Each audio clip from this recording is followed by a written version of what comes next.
Yeah. Evolution of the Savitri class. My first meeting with Savitri was at the Navsarjan school in Nargol. Breaking the confines of the white chalk letters that inscribed her on a blackboard in the school premise, she poured into me with words that began with, "At the head she stands of birth and toil and fate." I read on, mesmerized by the words and the unfathomable way they flowed as currents of light in the body. At the end of the passage, this word body of beauty introduced herself to me as Savitri by Sri Aurobindo, a name unfamiliar to me back then. Having had my first taste, I was hungry for more and started meeting Savitri daily during my reading time. Savitri turned out to be mysterious and unpredictable, at times consuming me with her beauty, at times remaining sealed and distant. But the more time I spent with her, the more she revealed herself, till some days just reading her would be a mysterious rendezvous with an unseen light that made me feel more alive than anything else in the world. When Hetal asked me to start Savitri classes for the youth at the Mumbai Centre, I was hesitant at first, but also very excited. Hesitant because I knew how Savitri could be breathtakingly beautiful to some eyes and completely invisible to others. It wasn't easy to coax Savitri into the structure of a weekly one-hour class, that too for young minds to whom she was a stranger. The first few months, neither myself nor the youth who attend were prepared to bear the burden of her beauty for one full hour. So we would discuss different stories that would lend themselves to the theme chosen for the evening. And then Savitri would make her grand entry as that particular passage that would eloquently express in 8 to 10 lines what the half an hour of previous discussion had not and could not.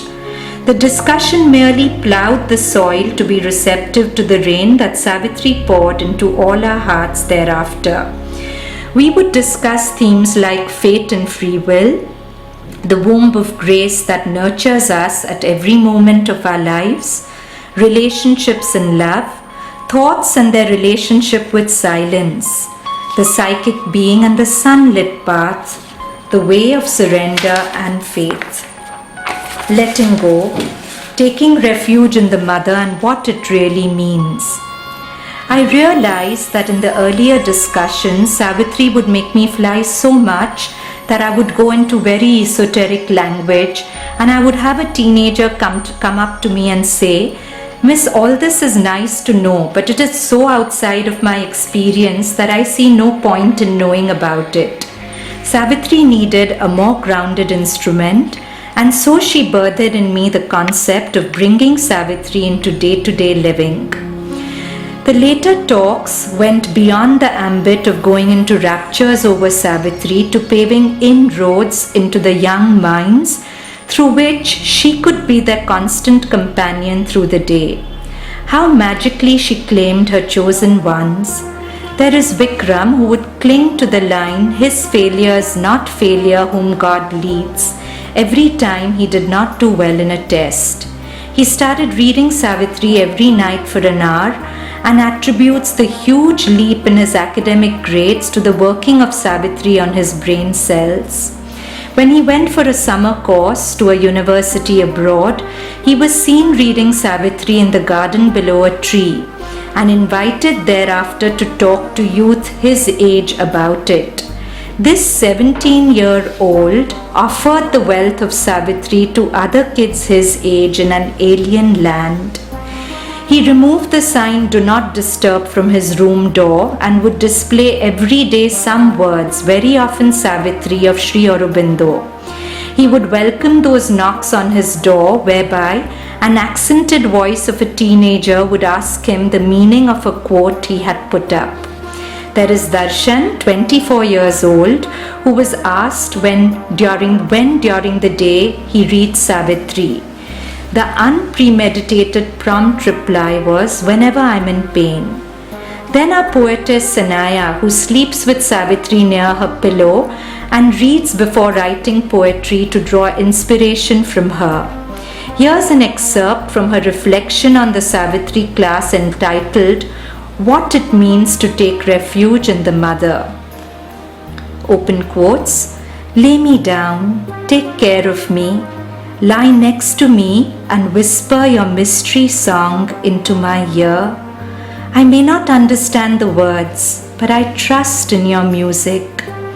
I'm going to let your music carry me into the raging river, carry me out of it safe, carry me into still waters, let me float for a while, lay me down at the bottom of the ocean and pull me up into the sky. But stay with me, take my hand and make me love. Put my insides into a blender and let the blades cut me open.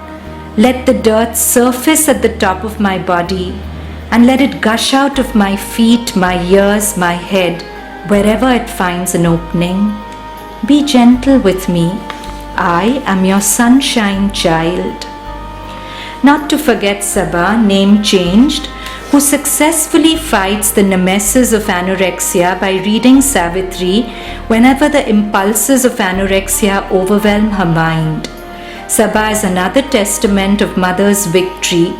Without medicines or counselors, just by the dint of the presence and strength within her, Sabha fights anorexia.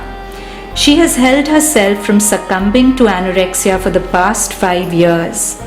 Recently, when a vindictive bout of thinking fueled her illness, telling her she was fat and good for nothing, she kept repeating the following lines from Savitri. Across the awful march no eye can see, barring its dreadful route no will can change. She faced the engines of the universe. Her heart stood in the way of the driving wheels. Its giant workings paused in front of her mind. Its stark conventions met the flame of her soul. She visualized the mother standing before the machinery of her thoughts and saw her getting stronger and stronger, the assault of her thoughts weaker and weaker till it dissolved. Today she's a successful, more or less happy teenager. There is Rajesh, name changed, who started fighting his drug addiction after coming to the Savitri class. Today he's free of his addiction. The high I get by meditating is not chemically induced as is the one I get by blazing, Rajesh says. He also shares a beautiful experience he had while visiting the Samadhi at Pondicherry for the first time about a year after he started the Savitri class. He sat there smarting over bitter memories he had of a violent assault a drug dealer had made on him. He spoke to the mother in his mind, asking her to sort out the tenacious feelings of unforgiveness and violence that these memories triggered in him. Towards the end of his meditation, he felt something fall on his shoulder. And thereafter, this episode has stopped bothering him for good. There is Nash, who's a compulsive regular for the Saturday sessions. One Saturday, he bunked the Savitri class to have an evening out with his friends.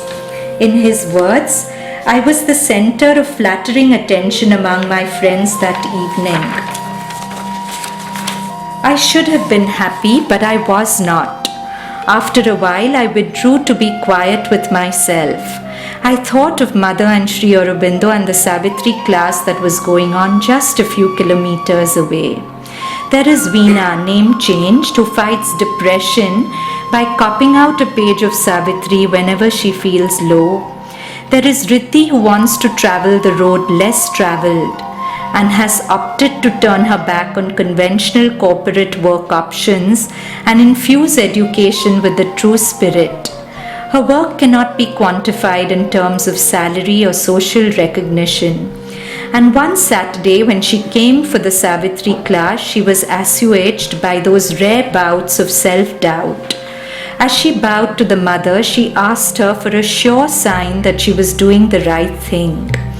When she reached home that evening, there was an anonymous postcard saying, "You are special, and what you're doing will make a difference." A week later, I met Sunita, name changed, who also comes for the Savitri class, who said that she had visited the post office with her mother a few days ago and found that postcards were so cheap that she bought 8.